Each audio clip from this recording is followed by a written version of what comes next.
Yo,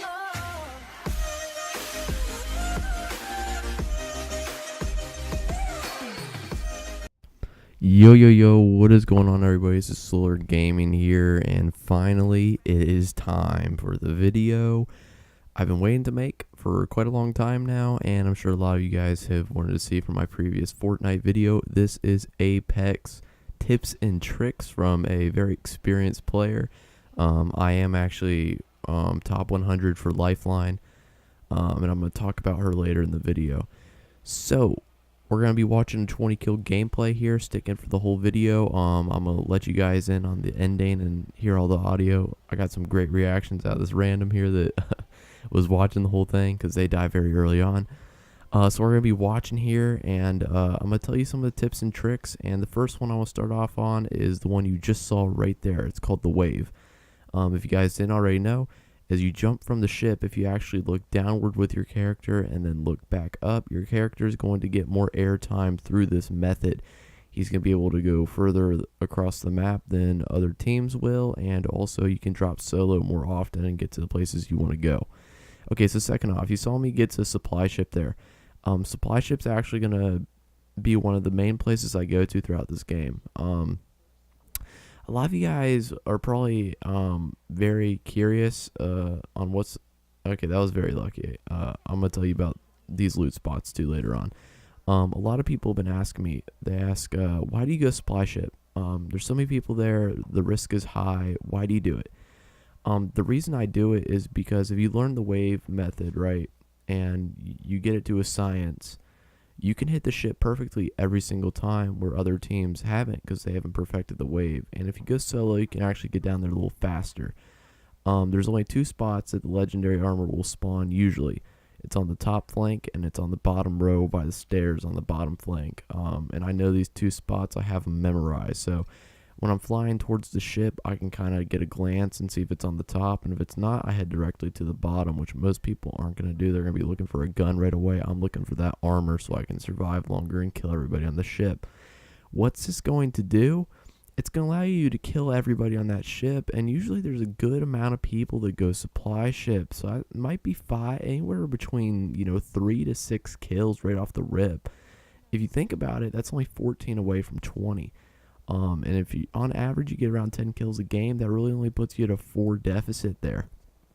So that's really good. That's why I really like supply ship.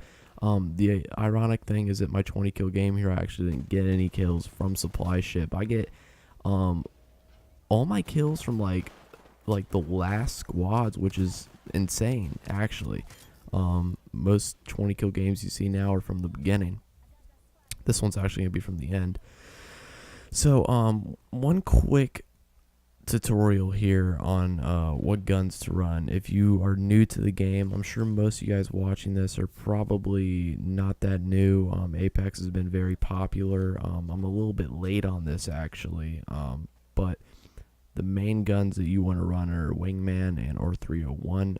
Peacekeeper, if you want to. I'm a little bit shaky on that. I am using it right now, but I'm a big proponent of nerfing this thing. I don't really like the Peacekeeper. There's a lot of exploits you can use with it, and there's 6 to a clip to do around 90 to 110 damage, which, in my opinion, is too much for a shotgun. It shouldn't have 6 rounds in a clip at all. They do 100 damage. That's proponent. You can get around 600 a mag if you really wanted to. If you got lucky enough, you could do upwards to 600 damage a clip. That's not okay in my opinion when you have these other guns not even getting remotely close to that damage, especially if you can charge it with the precision choke across the map. I don't agree with it. Okay, so what I'm doing here is called rotating. Really plain and simple, it's just rotations. Now the real trick here that you guys are going to want to learn is how to rotate in this game. Where are you going to want to rotate? So my method has always been, what am I going to do if I'm the other teams, right? So say I land near bridges here, right? And the circle, it looks like it's going towards the hydro area of the map. If I'm a team that's in Skulltown and I'm seeing the circles that far away, I'm going to be rotating through parts like cave and parts like bridges like you see here. So that's coming through my mind here. I'm thinking, okay, so these teams are going to be needing to rotate. They're going to be coming from behind me. I should wait it right here at this waypoint so I can catch them off guard and get some easy kills. A lot of people don't actually, for some reason, they don't attack right away in this game. They're not as aggressive as in Fortnite. I do realize that. I'm sure you guys have too. Another big thing, and I'm going to be talking about this throughout the video. Shield, battery, shield, battery, shield, batteries, guys. If you guys don't know, shield cells and shield batteries actually take around the same time. I think it's around, for people who aren't Lifeline, I think it's 7 seconds. Correct me if I'm wrong for a shield battery, or 6 seconds, something like that. Lifeline only takes around 4, which is amazing. That's why I'm going to be talking about the main characters later on in this video here, what you're going to want to run. So basically, yeah, if you guys are having trouble facing squads alone, solo, my biggest tip for you is to stack on these shield batteries. Keep repositioning yourself, okay? This game's very important on what angles you try to provide for yourself to get on these opponents that you're facing. If you don't try to re-angle yourself, you're going to be caught in a lot of situations where you find yourself exposed to the enemy rate of fire. And a lot of times, if you re-angle yourself, people get flustered by it, and they choke their shots, and it's very easy for you to punish them for that. This game, I got very lucky. As you see there, I just got the yellow backpack. And if you guys didn't know, if you get the yellow backpack on Lifeline, you can pop a shield cell just about instantly. You can actually pop in around 1 to 2 seconds, and you can actually pop a Phoenix within 5. So if you guys didn't know that, I'm sure you probably want to switch to Lifeline now. Lifeline's actually been rated in the top 3 in almost every single list that's out there for top 3 characters in the game. It's never ranked number 1. It's always number 2 or 3. That's just variety, I guess. The top 3 characters you guys are going to want to run, in my opinion, okay, this is my opinion only. Number 1 is Wraith. Number 2 is Lifeline, and number 3 is Bangalore. And number 4, I'd probably rank Bloodhound, but, 3 and 4 can kind of switch back and forth. And I'm going to tell you why here. The reason I put Wraith at number 1, right, and I don't put Lifeline at number 1 is because the only reason I main Lifeline is because it's more of my play style. I like to get really aggressive on people, and what Lifeline allows me to do is push people more than other people would and be able to get away with it because I can re-angle myself on top of a building and heal both parts of my health, shield and health at the same time simultaneously and re-gauge in battle. The reason Wraith can't do that is because the whole objective of Wraith is re-angling. Re-angling basically with her super and her L1, or if you're on Xbox, I believe it's LT, and her LB, something like that. And basically what it's going to allow you to do is, if you know you're going to lose a gunfight, you can reposition yourself wherever you want and basically get away, I guess, to heal yourself, while Lifelines kind of, get to a spot, heal up faster than the other characters, and you'll be closer to re-engaging. And people aren't going to be expecting that. They think you're weak, but really you're re-challenging with all your health back, maybe even more some. So that's why I'd stick to those 2 characters, and a little reason why I use Lifeline. Why is Bangalore and Bloodhound number 3 and 4 for me? Well, I haven't really played much of either, but I have seen a lot of gameplay of both. And I think that Bangalore, with the ability to smoke out and be able to kind of get around where she wants to while being very quick at the same time, I think that's a huge advantage in some cases. You're not going to necessarily be the one that's outputting the most damage by any means, because the whole point of Bangalore is to kind of get in action or kind of engage in the battle initially with her airstrike and smokes. It's not necessarily to finish the job, if you know what I mean. It's kind of just, whoa, they shoot you, your team's weak, they caught you with an unexpected flank, let me throw an airstrike at them really quick, put some smokes down, let's get away. That's, or you see a team in front of you, throw the airstrike down, throw smokes, get a quick flank. So Bangalore is not really the the guy that's inflicting the most damage. It's more of just the engage or get away type of guy. So I find, but it's very effective in those two ways. The reason I put Bloodhound at 4th, and you can kind of switch him, is because of his playstyle.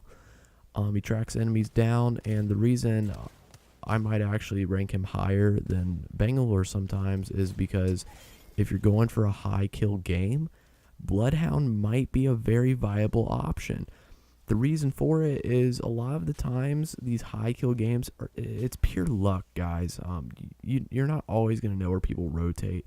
The storm doesn't tick for a lot at all, so a lot of the times the teams could just sit back in the storm realistically and survive the whole game. So what Bloodhound's going to allow you to do is kind of prevent that a little bit. You'll be able to track where enemies are going a lot more of the times and kind of get, whereabouts of where they rotated to a little bit more than all the other characters. So if you're going for a high kill game and you just can't get those last couple kills to get the 20 kill badge, I do recommend Bloodhound or Lifeline for that matter. Not so much Wraith. I think Wraith, of course, is a very viable option because you can't get around the map very quickly.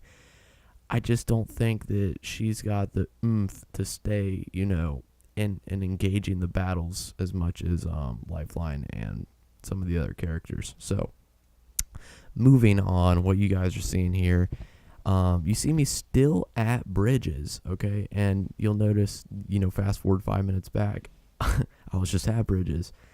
This goes back to what I was saying. You remember when I was talking about, I know people are going to have to rotate here. Here's a big thing for you kill players that are going for the 20 kill badge. Have you ever realized that when you're getting, close to the end and you're rotating towards the circle, you're not finding anybody? You ever think about that? And then your buddy's back looting the area you just fought at, and then he's like, oh, shoot, man, there's another squad. Why is that? The reason for that is the exact thing I was talking about earlier.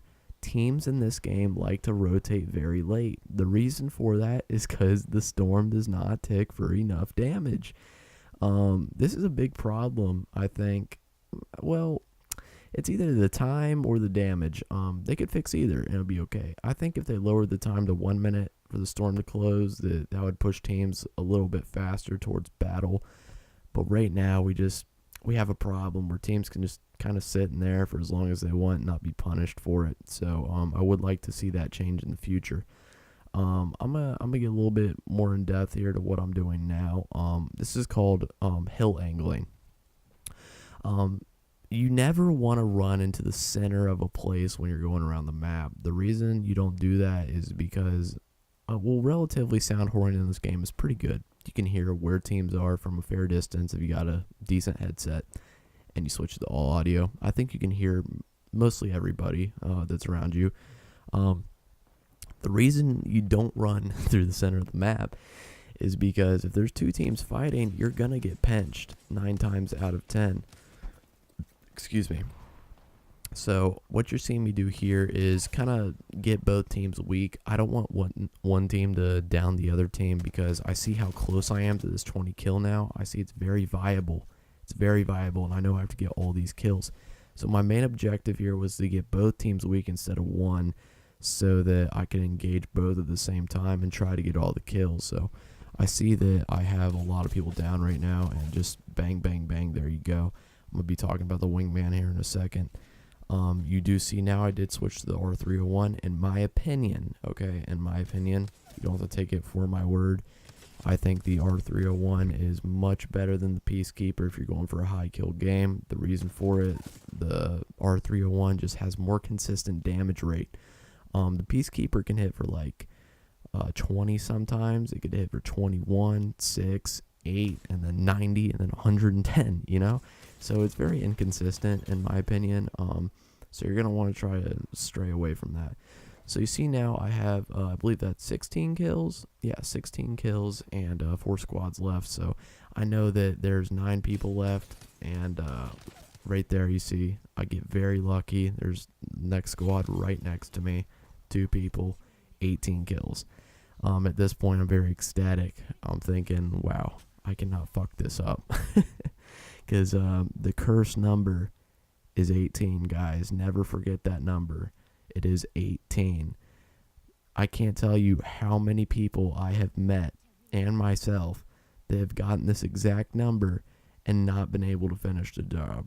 And the reason for that, sorry for my slurring, I've been talking for 15 minutes straight here. I'm kind of starting to get dry mouth. The reason people can't finish it off is because of these rotations. So what I was talking about earlier, try and stay in the same area for a little bit.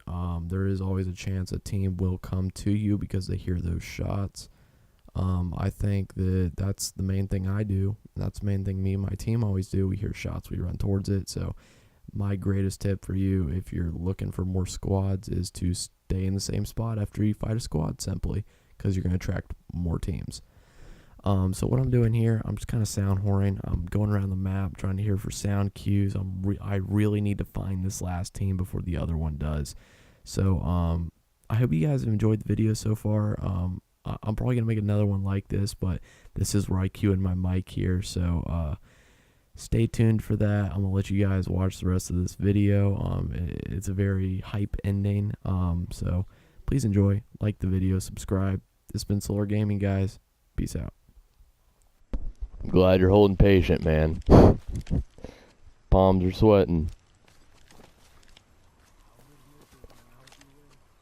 It'd be my first 20, man. I've gotten to 18 a couple times, so I'm gonna be trying my ass off right here, man. I'm not gonna lie to you. Thanks, man. There they fucking are, man. That's a shit team right there. You see that Gibraltar kneeling? We might have a chance here. I guess we'll see. Alright. Let's fucking get it. Good thing I'm inside the ring.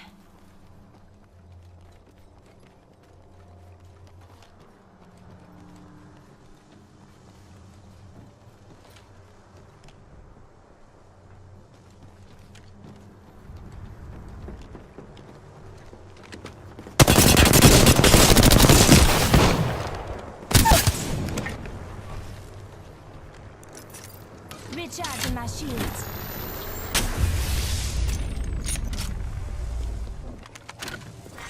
Round 5, beginning ring count.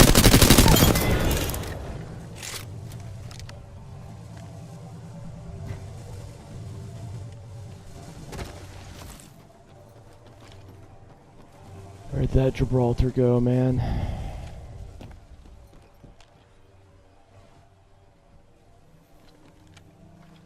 Gibby, where the fuck are you?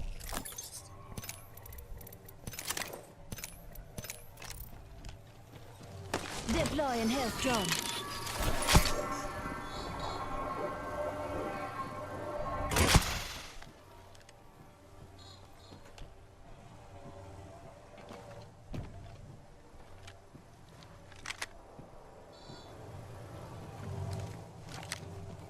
Okay, so the Gibraltar was crouched over here.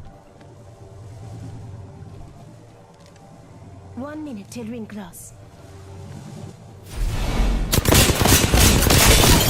There it is, man. Let's fucking Only one more go. squad left. Just Holy keep my shield shit. recharged. Alright, I'm gonna try to get this dub for you. But Ring's not that far. I'm very excited about that, man. I mean, I have tried so many times to get 20. Alright, let's try to get this fucking dub. 30 seconds. Okay. So these guys actually are probably going to be bad too, because usually a good team would have pushed by now. And I'm going to guess they're camping up here in this tunnel.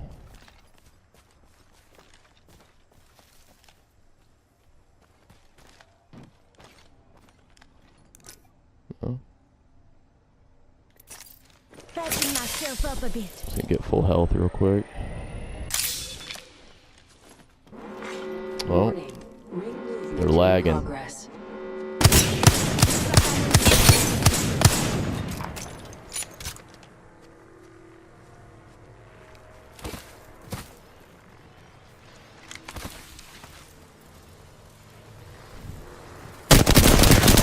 Let's go, man. 20 fucking 1, dude. Oh my god. Did I get 4K? Did I get 4K damage with that? You are the Apex Sucks that that guy champions. left, bro. Oh, no. Holy shit, dude.